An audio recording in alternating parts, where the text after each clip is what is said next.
When was the last time you told your team, I don't know, but let's figure it out together? For many of us in management, we feel the pressure to be an expert. We think the title general manager, or any leadership title for that matter, means we are expected to have the answer to every question, the solution to every problem, and the perfect response for every crisis. We carry the weight of many different employees, multi-million-dollar volumes, and daily operations, and we convince ourselves that showing a crack in that armor is the same thing as showing weakness. But I want to challenge that. True humility, especially for a frontline manager, isn't about being passive. It isn't about shrinking yourself or thinking less of yourself. In fact, it's the complete opposite. Humility is having the radical self-awareness to admit you are a work in progress. It is the understanding that your greatest asset isn't your own knowledge. It's the collective intelligence of the people standing on the floor with you every single day. When you possess the courage to say, I was wrong, or I don't know how to fix this, you aren't losing authority. You are actually giving your team the psychological safety to grow, to innovate, and to take ownership. You are moving from a boss who demands respect to a leader who earns it by being human first. Today, we're diving deep into the power of humble leadership and humility. Welcome to Frontline Influence. I'm Nick. I've spent over a decade leading on the front line, and I know exactly what it takes to get results in the real world. No corporate fluff, just practical leadership, accountability, and communication skills for those of us on the ground. This is how we lead from the front. Welcome back to Frontline Influence. We're talking about leading with humility today. Let's dismantle the misconception that humility is a soft skill. In the high-pressure environment of retail or any frontline industry, humility is a strategic tool. When you are the leader, you set the emotional temperature of the building. If you are defensive, your team becomes defensive. If you are arrogant, your team stops bringing you the problems you desperately need to know about before they explode. Humility is the antidote to the echo chamber. It's the intentional choice to prioritize the truth over your ego. Think about the most frustrating manager you've ever had. Did they have all the answers? Probably not. But they acted like they did and created a wall between them and the staff. Contrast that with a leader who listens, a leader who knows that the person stocking the shelf or handling the customer at the register has a perspective that the management office simply can't see.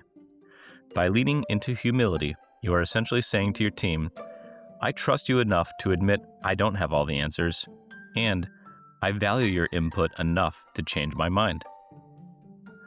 So, let's put some context to this. What does humility actually look like on the floor? We'll go over 3 different scenarios. The first one is the schedule blunder. Let's say you've messed up a shift. Maybe you misread the labor needs for a Tuesday morning, and now you're drowning in work while the front end is short-staffed. The ego response is to blame the software, or blame a manager, or worse, blame the employees for not moving fast enough. The humble response: you walk out on the floor and you say, Team, I made a mistake on the schedule this week. I miscalculated our needs, and I know today has been a grind because of it. I'm sorry for the extra stress this put on you. I'm working to fix it right now, and I'll make sure we're covered for the rest of the week. Do you know what happens then? You don't get fired. Your team doesn't think you're incompetent. They see a leader who takes responsibility. They see someone who they can trust because you've proven that you aren't afraid to own your own shortcomings.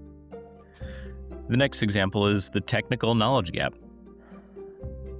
Imagine a veteran team member comes to you with a technical issue.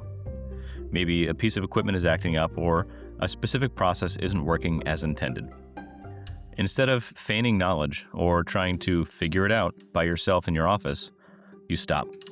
You look at them and say, you know this process better than I do. What's your take on how we should fix this? This is powerful. You are validating their experience. You're validating their expertise. You are signaling that you don't need to be the smartest person in the room to lead it. You are empowering them to be the subject matter expert. The third scenario we're going to call the blame shield. This is the ultimate test of a leader. Imagine something goes wrong, a customer complaint, an inventory error, whatever it is.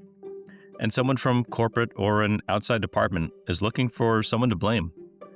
The humble leader steps up and says, "That happened on my watch. We've already identified the process gap, and here's how we're going to fix it." When you soak up the heat and shield your team, you gain their undying loyalty. You give them the safety to fail forward, which is the only way to innovate. So, how do we actually grow our humility muscle? Humility is a practice, not a personality trait. So, the first thing that we can do is develop our mirror versus window habit. I love this concept.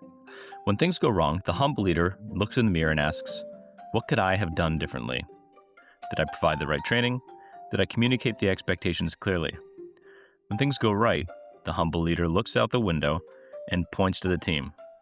"They did this, they worked the hours, they solved the problems, and they executed." Most leaders do the exact opposite. They look out the window to blame others when things go wrong, and look in the mirror to take credit when things go right. We need to make sure that we flip that script. The second thing we can do is the listen first rule.